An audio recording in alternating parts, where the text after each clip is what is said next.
അവരെന്താണോ നമുക്ക് പഠിപ്പിച്ചു തന്നത് അത് നമ്മുടെ ജീവിതവുമായി ബന്ധപ്പെടുത്തണം. മഹാനായ മുഹയ്യിദ്ദീൻ ശൈഖ് റഹ്മഹുല്ലാഹ്, ബഹുമാനപ്പെട്ട അബ്ദുൽ ഖാദിർ ജീലാനി ഖുദ്ദിസ സിർറുഹു, അദ്ദേഹത്തിന് മുഹയ്യിദ്ദീൻ എന്ന പേര് കിട്ടാൻ കാരണം ദീനിനെ ജീവിപ്പിച്ച വ്യക്തിയാണ് മഹാനായ അബ്ദുൽ ഖാദിർ ജീലാനി ഖദ്ദസല്ലാഹു സിർറുൽ അസീസ്. മുഹയ്യിദ്ദീൻ, ദീൻ ജീവിപ്പിച്ച വ്യക്തി.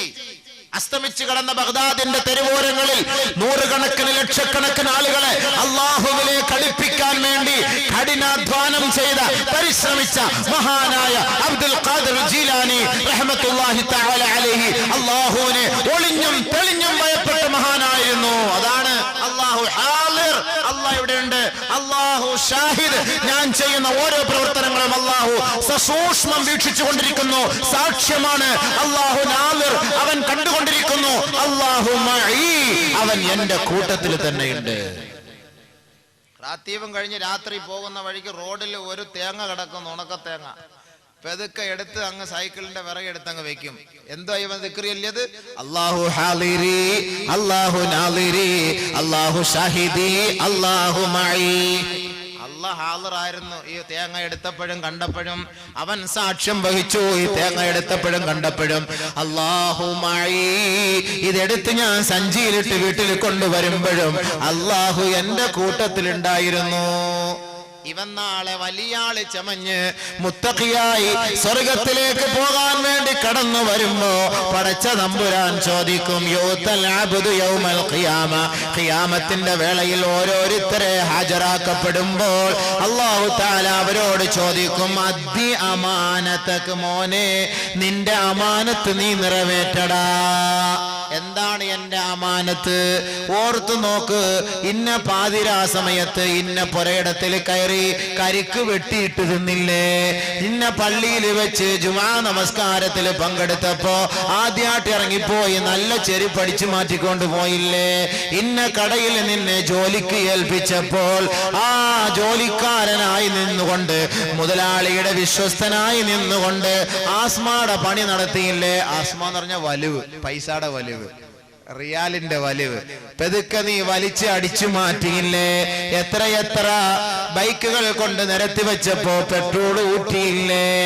എത്രയെത്ര സഹോദരങ്ങളുടെ വീട്ടിൽ കയറി റബ്ബർ ഷീറ്റ് മോട്ടിച്ചില്ലേ?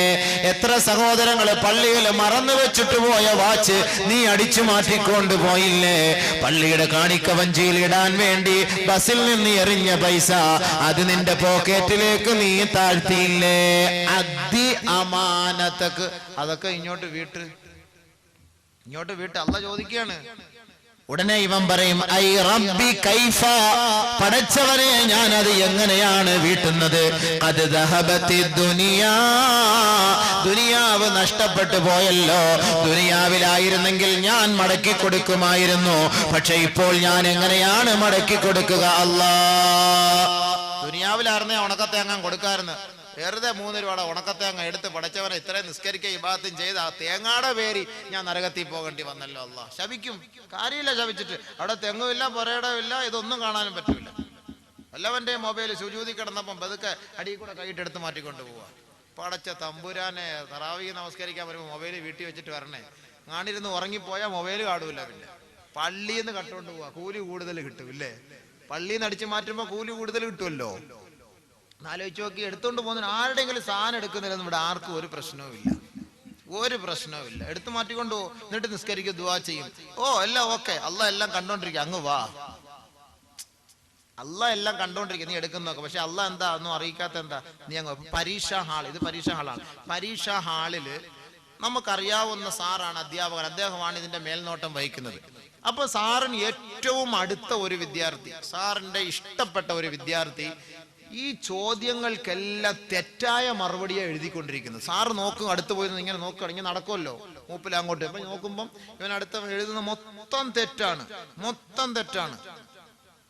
സാർ എന്തേലും പറയാൻ പറ്റുമോ?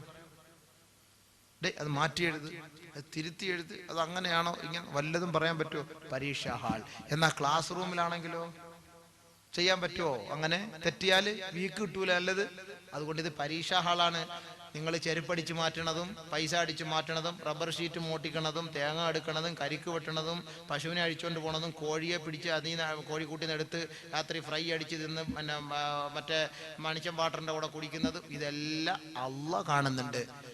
കഷ്ടപ്പെട്ട് അധ്വാനിച്ച് ചീനി കൃഷി നടത്തും. നേരം വെളുക്കുമ്പോൾ എല്ലാം പൊഴുതുകൊണ്ട് പോകും. പഹയന്മാര് ഇത് രക്ഷപ്പെടുവോ? ഇവരൊക്കെ ഇത് ഈ ചീനിയുടെ ഇതുമായിട്ട് മൂടുമായിട്ട് വരണം നാളെ ആഖിറത്തിൽ. ഇവ അള്ളാഹിന്റെ അടുക്ക പറ, പടച്ചവനെ ഒന്നും ഇല്ലല്ലോ അള്ളാ, ദുനിയാവ് നഷ്ടപ്പെട്ടു, ഞാൻ ഇപ്പൊ എവിടുന്ന് എടുത്തു തരിക, എവിടുന്ന് എടുത്തെന്ന് കാണിച്ചു തരാം. ഉടനെ അല്ലാഹു തആല പറയും മലക്കുകളോട്, ഇൻതലിഖൂ ബിഹി ഇലൽ ഹാവിയ, ഇവനെ ഹാവിയ എന്ന നരകത്തിലേക്ക് വലിച്ചെറിയുക. ഫയുൻതലിഖു ബിഹി ഇലൽ ഹാവിയ, ഹാവിയയിലേക്ക് ഇവനെ തള്ളപ്പെടുമ്പോൾ അവൻ നരകത്തിന്റെ ഏറ്റവും അടിത്തട്ടിലേക്ക് മുഖം കുത്തപ്പെട്ട നിലയിൽ വന്ന് കമിഴ്ന്നടിച്ച് വീഴുമ്പോൾ ഫയറാഹാ ഫയഅരിഫുഹാ കഹൈഅതിഹാ യൗമ ദുഫിഅത ഇലൈഹി. ഇവനിങ്ങനെ നോക്കുമ്പോ പടച്ച തമ്പുരാനെ അന്നടിച്ചു മാറ്റിയ തേങ്ങ, അന്നത്തെ മൊബൈല്, റിയാലുകള്, ദിർഹമുകള്, ഡോളറുകള്, പെട്രോള്, ഉണക്കത്തേങ്ങ, റബ്ബർ ഷീറ്റ്, കോഴി, ആട്ടുംകുട്ടി എല്ലാം നിരന്നിങ്ങനെ കിടപ്പുണ്ട്. ഇത് മുഴുവനും എടുത്ത് അവന്റെ തോൾ ഭുജത്തിലേക്ക് എടുത്തു വെക്കും. എന്നിട്ട് നേരെ അള്ളാന്റെ അടുക്കലേക്ക് പിടിച്ച് കയറി വരും. എങ്ങനെയെങ്കിലും ഈ ഉത്തരവാദിത്തപ്പെട്ട മുതൽ കൊടുത്തിട്ട് രക്ഷപ്പെടാമെന്ന വ്യാജേന ഇവനിങ്ങനെ കയറി വരുമ്പോൾ അള്ളാന്റെ അടുക്കലേക്ക് വന്നിട്ട് പറയും, ഏ അല്ലാ, ഇതാ ഈ ഉത്തരവാദിത്തപ്പെട്ട മുതലെല്ലാം എന്റെ ചുമലിലുണ്ട് തമ്പുരാനെ. അള്ളാന്റെ അടുക്കലേക്ക് അവൻ കാണിക്കുമ്പോ വീണ്ടും അള്ളാഹു പറയും, ഇൻതലിഖൂ ബിഹി ഇലൽ ഹാവിയ, ആ പഹേനെ അടിച്ചു വീണ്ടും നരകത്തിലേക്ക് വലിച്ചെറിയുക. ഫയുൻതലിഖു ബിഹി ഇലൽ ഹാവിയ, വീണ്ടും അവനെ അടിച്ചു നരകത്തിലേക്ക് ഇടുകയാണത്രേ. അങ്ങനെ വീണ്ടും അവൻ അവസാനത്തെ തട്ടിലേക്ക് വന്ന് വീഴുന്നു. അതേപോലെ ആ ഒരവസ്ഥ ഹത്താ ബദൽ അബിദീൻ, തുടർച്ചയായി വിചാരിക്കും അവന്റെ ശിക്ഷ. പിന്നെ എടുക്കും, വീണ്ടും മുകളിലേക്ക് വരും, വീണ്ടും അടി താഴോട്ട് വരും, പിന്നെ എടുക്കും, മുകളിലേക്ക് പോകും, വീണ്ടും അടി താഴേക്ക് വരും. എന്തിനായി ഉണക്കത്തേങ്ങാക്ക് വേണ്ടി അടി കൊള്ളാൻ പോണത്? ഒഴിവാക്കി കൂടെ. വല്ലരും ആരുടെയെങ്കിലും അങ്ങോട്ടും ഇങ്ങോട്ടൊക്കെ എടുത്ത് മാറ്റിട്ടുണ്ടെങ്കിൽ കൊടുത്ത് വിട്ടേരെ. ചെരുപ്പ് ഇപ്പൊ നമ്മൾ പറയാൻ പറ്റൂല, കൊണ്ടുവന്നിട്ടിട്ട് അങ്ങ് മിണ്ടാതെ സ്ഥലം വിട്ടു, ചോദിക്കാൻ നിൽക്കണ്ട.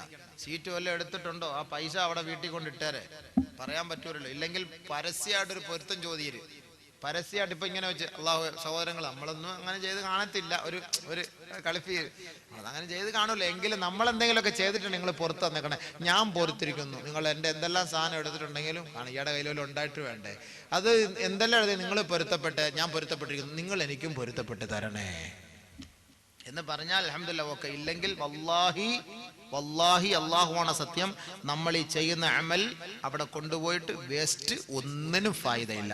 അതാണ് മഹാന്മാരായ മശായിഖന്മാർ രഹസ്യത്തിലും പരസ്യത്തിലും അല്ലാഹയെ ഭയന്നിട്ട് ഈ ദിക്റുകൾ ചൊല്ലാൻ തുടങ്ങിയത്. എന്താ ഔലിയാക്കളുടെ ക്വാളിഫിക്കേഷൻ? എന്താ? BA യോ MBA യോ MA യോ MTech എന്താ അവരുടെ ക്വാളിഫിക്കേഷൻ? അവർ 2 ഡിഗ്രി എടുത്തിട്ടുള്ളൂ. അലാ ഇന്ന ഔലിയാ അല്ലാഹി ലാ ഖൗഫുൻ അലൈഹിം വലാ ഹും യഹ്സനൂൻ അല്ലദീന ആമനൂ വകാനൂ യത്തഖൂൻ. അല്ലാഹുവിന്റെ ഔലിയാക്കൾക്ക് ഭയപ്പാട് വേണ്ട, പ്രയാസം വേണ്ട, ഖേദം വേണ്ട, ദുഃഖം വേണ്ട, ആരെയും പേടിക്കേണ്ട കാര്യമില്ല. അവർ അല്ലാഹുവിനെ മാത്രം ഭയപ്പെടുന്നവരാണ്. അവർക്കുള്ള ക്വാളിഫിക്കേഷൻ എന്താണ്? അല്ലദീന ആമനൂ, അവർ വിശ്വസിച്ചവരായിരുന്നു, വകാനൂ യത്തഖൂൻ, തഖ്വയുള്ളവരായിരുന്നു. ബഹുമാനപ്പെട്ട മുഹീദ്ദീൻ ശൈഖ് റഹ്മത്തുള്ളാഹിയുടെ ബാപ്പയുടെ തഖ്വയാണ് ബഹുമാനപ്പെട്ട മുഹീദ്ദീൻ ശൈഖ് റഹ്മത്തുള്ളാഹി ഒരു കോലത്തിൽ വരാൻ കാരണം.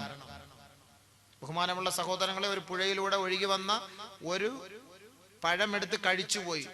പുഴയിലൂടെ ഒഴുകി വന്നാണ് കഴിച്ചുപോയി. പക്ഷെ ഇത് അള്ളാഹു, ഇത് ആരുടേതാണ് പടച്ചവനെ? വാപ്പാക്ക് വെപ്രാളം.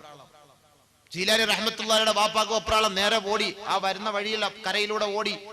പോയപ്പോൾ ഇന്ന ഒരു പുരയിടത്തിൽ കണ്ടു, ആഹാ അതിങ്ങനെ ഒരു ശിഖരം, ഒരു പഴത്തിന്റെ മരക്കൊമ്പ് വെള്ളത്തിലേക്ക് കിടക്കുന്നു, ഇതിൽ നിന്നായിരിക്കാം. മുതലാളിയെ കണ്ടു, ഇതിൽ നിന്നൊരു പഴം ഞാൻ എടുത്ത് തിന്നുപോയി, എന്ത് വേണമെങ്കിലും ചെയ്യാം, ഇവിടെ ജോലി ചെയ്, ഇവിടെ ജോലി ചെയ്. സൂക്ഷ്മത കണ്ടോ? അവിടെ വർഷങ്ങളോളം ജോലി ചെയ്ത് വിശ്വാസ്യത പുലർത്തിയതിന്റെ പേരിൽ അദ്ദേഹം, ആ തോട്ടത്തിന്റെ ഉടമസ്ഥൻ, വിവാഹം കഴിപ്പിച്ചു കൊടുത്ത തന്റെ ഫാത്തിമ എന്ന മകളുടെ ഓമന പുത്രനാണ് ബഹുമാനപ്പെട്ട അബ്ദുൽ ഖാദിർ ജീലാനി ഖദ്ദസല്ലാഹു സിർറഹുൽ അസീസ്. ബാപ്പായ്ക്ക് തഖ്വ ഉണ്ടായിരുന്നു, മോനും ഉണ്ടായി. മനസ്സിലായില്ലേ? അങ്ങനെ ജീവിച്ചത്, അതാണ് തഖ്വ. അല്ലാഹ് കൂടെ ഉണ്ട്. മൊഹീദി ശൈഖ് റഹ്മത്തുള്ളാഹിയോടും ബാക്കി രണ്ട് മഹാന്മാരോടും ഒരു കോഴി അറുത്തു കൊണ്ടുവരാൻ വേണ്ടി കൊടുത്തുവിട്ട് ആരും കാണാതെ അറുത്തു കൊണ്ടുവരണം. രണ്ടുപേര് കാട്ടിന്റെ സൈഡിൽ പോയി നോക്കിയപ്പോൾ ആരുമില്ല, അറുത്തുണ്ടെന്ന്. മൊഹീദി ശൈഖ് റഹ്മത്തുള്ളാഹി അതേപോലെ മടങ്ങിക്കൊണ്ട്, എന്താ ഉസ്താദ് ചോദിച്ചു, എന്തേ? അത് ആരെയും കാണാതെ അറക്കാൻ കഴിഞ്ഞില്ല, അള്ളാഹു കണ്ടുകൊണ്ടിരിക്കുന്നു. അള്ളാഹു നാളിരി, മനസ്സിലായോ? അള്ളാഹു നാളിരി, അതാണ് ഇതിന്റെ അർത്ഥം. അതൊന്നും മനസ്സിലാക്കിയാൽ കൊള്ളാം എല്ലാ ഉമ്മത്തും. അതൊന്നും മനസ്സിലാക്കിയാൽ വളരെ ഉപകാരമാണ്. അപ്പൊ രണ്ടാമത്തെ ഓഫർ എന്താ? മഅയ്യത്ത്. അള്ളാഹു എപ്പോഴും കൂടെ ഉണ്ടാകും. അള്ളാഹു കൂടെ ഉണ്ടായാൽ പ്രശ്നമില്ല.